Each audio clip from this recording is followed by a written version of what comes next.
Hello प्यारे बच्चों, आज की कहानी का नाम है शहीद पीर अली।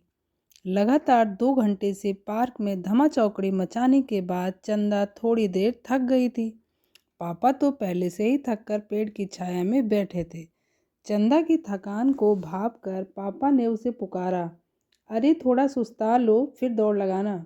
चंदा दौड़ कर पापा के पास आ गई। थोड़ी देर रुकी, बोतल निकाल कर गटागट पानी पीने लगी। अचानक चंदा ने पापा से पूछा, पापा इसे शहीद पीर अली पार्क क्यों कहते हैं?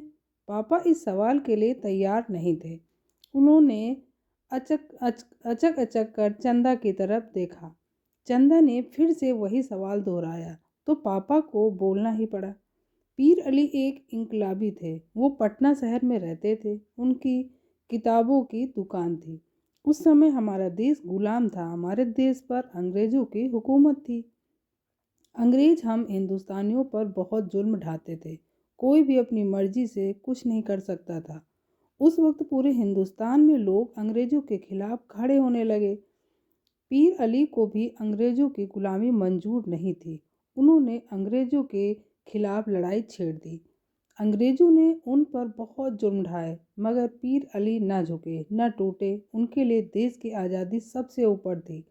अंग्रेज सिपाहियों द्वारा किया गया हर जुल्म, हर चोट सहते रहे। अंत में अंग्रेजी सरकार उनके देश प्रेम के जज्बे से डर गई और जुलाई 1857 ईस्वी में पीर अली को फांसी पर चढ़ा दिया गया।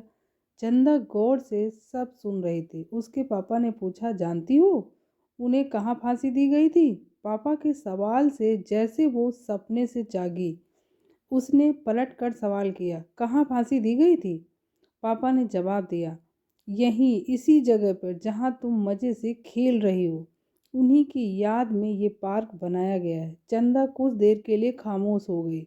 कुछ देर की चुप्पी के बाद चंदा ने सवाल किया, पापा अगर पीर अली जैसे लोग अपनी जान देकर देश को आज़ाद नहीं कराते तो क्या होता?